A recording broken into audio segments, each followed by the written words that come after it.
Welcome to the Post Ride Podcast. Lee Conn, Ryan Lowis, and myself discuss our amazing motorcycle trip through Spain in late October and early November 2022. This is episode 4. As we were trying to follow Lee, we were following behind him and his bad navigation on Google Maps. All right, boys, we're up for a real treat today. Yeah, this is where it begins. We're out of the rain, over the mountains, out of the fog. I feel like I'm in Monaco. Santander. Last night was Halloween. I'm telling you, this XR is like a little kitten around town. Like this stuff, it's just clutch pulls nice.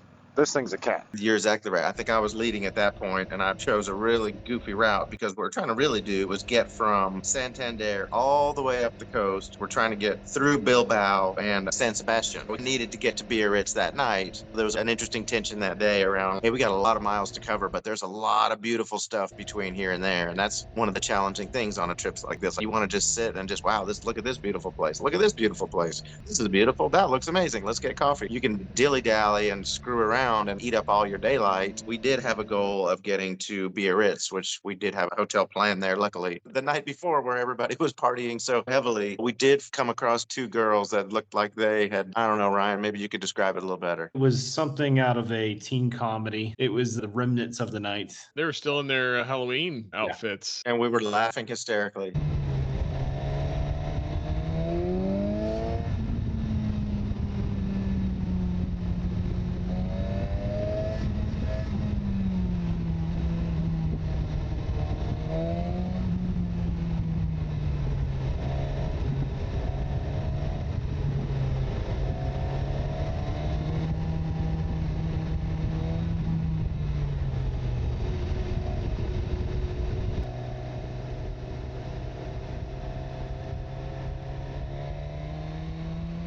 We got to Bilbao, that was next. The rain cleared, it was warm, and we rode all along the coast and in and out. It was just gorgeous. Yeah, it really reminded me of Sonoma and riding up the California Highway on one coast and going back and forth between coastal roads. And as you could see, San Sebastian, we went back into Bilbao and then San Sebastian and then Biarritz. It just reminded me of going from Half Moon Bay to Wrights Beach. It was awesome. Yeah, it's totally beautiful. In Bilbao, that's where the Guggenheim Museum is at. That place is a trip. We were getting a little blood sugary, at least I was getting a little blood sugary as we pulled into Bilbao trying to find somewhere to park. We ended up taking the wrong turn and we went up to this toll booth. I will say that the toll booths are something in Spain that I found enormously stressful for whatever reason. They're really hard to understand. We're on bikes. Credit cards don't work real well. It's an automated machine and it doesn't go up by just wishing it. We were going across the bridge and then we got to a toll booth. We get to the toll booth. John puts in his card and I guess it opens up and he's waving us forward and he's futzing around getting his gloves on. For whatever reason, he's going a little too slow.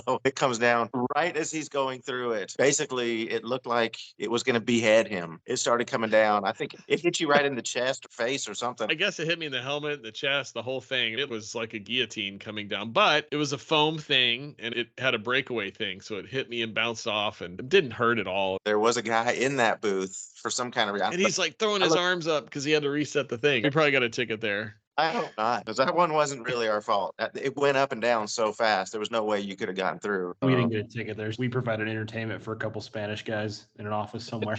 The ride from there to San Sebastian was magical. It was all through these farms and forests and up and down, tons of elevation change, perfect sunny day, 70 degrees, literally perfect. And we were riding up along the coastal roads, up the coastal mountains, looking at this Aspatia, Zarautz. Then we started really realizing how the language was changing through there, how many of the names of the places seem very hard to pronounce. We're up in the Basque area. That's a pretty badass road.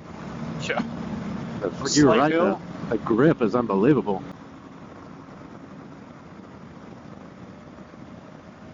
You can find a castle or a church or something. Sanctuary of Loyola. That building was pretty cool looking. It was really fun to just stop there for a few minutes and take a breath.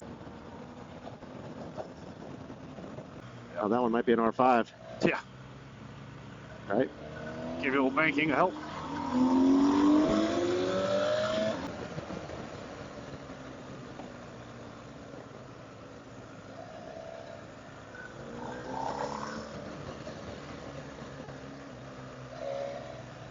Oh, girl, you're in for it.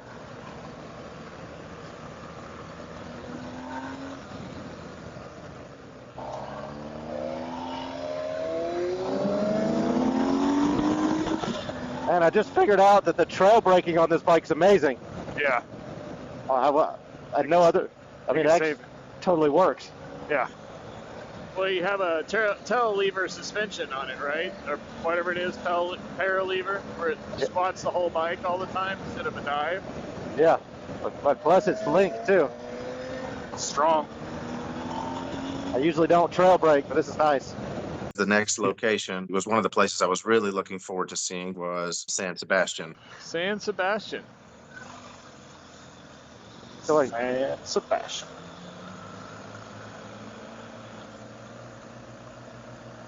I think that's the right word. This place is cool. There's places to park right there. Woo! San Sebastian. Here we are. San Sebastian is just this super iconic and idyllic little coastal city, which is exactly what we rolled up on when we got there. It was beautiful there. I wish we could have stayed a little bit longer. That's definitely a go back to place. We rode along the river just like the route shows, and then we stopped down here in Old Town. We found a coffee shop down here. What was your star requirement, Lee? 4.7 and up. We're constantly searching for the 4.7 and up place where there was coffee, breakfast, dinner, lunch, whatever. We found a 4.7-ish down here in Old Town, but you could walk along the river and then walk along the ocean. We were having the 4.7 and up coffee, which was quite lovely. We had some cheesecake in there that was amazing. The best part of that was we called your mom on her 90th birthday. That's true. My mom turned 90 on November the 1st. That was her birthday. We called her from there. That was really fun to talk to her there. It was really fun walking around and seeing the coast there because the sun was coming down. The sunset was quite beautiful. It's a very picturesque town, and I'd like to go back there. Then we went to Biarritz. Biarritz is in France. Once you get Ryan into France, it's hard to get Ryan out of France. I love France. You can tell when you get into France from Spain, especially a place like Biarritz. The place is just gorgeous on the coast. And we stayed at the La Garage Hotel. This is a hotel Lee found, and it was a really nice hotel on the edge of Biarritz near the lighthouse. So if we look, And on we the all knew map, that was a fancy it's right here. town, but it just kept surprising us. Very French hotel with very good breakfast in the morning. Before the breakfast, we got our French dinner. That was another 4.7 and up that we found. for the waiter, he just totally took care of us. He was just like, this is what you need to eat. This is good. Eat this. The absolute highlight of the day was having drinks afterwards at the Hotel Palais Biarritz, which was unbelievable. We went there and the moon was rising over the bay and it was a little cloudy and we're out on the balcony out there and The funniest part when you walk in is it looked like something out of the movie Amadeus or something like that. This opulent, ridiculous castle looking thing. And we walk in and the guy playing the piano and he's playing La Vie en Rose. We walked out there and we were sitting and I came back in. He was playing the theme song to Titanic. So it's in your simulation, right? what a magical place that was. I had the best room that night. The room I was in, it was just extremely nice. They had a little Bluetooth speaker in there. I flipped it on. I was listening to French radio and they're playing like these French songs from the 1950s or something. And I was like, get a load of this, man. This is freaking awesome. It was Lee's birthday, and whenever they would give us the room keys and say, this was the nice room because you guys all have your own room, he would make me and John shuffle for them or blind draw. So I got the grand room the first night with the view. He got the next one there. Lee did. He refused to be the captain's, take the best room every night. Everywhere we stayed was great. It was just different levels of great. That restaurant, going just back to that, John, I don't think we should pass by that. Helvedia. That was one of the finest meals I may have ever eaten. Ryan ordered some pork in there that was like you could eat it with a spoon. You wouldn't even need the spoon.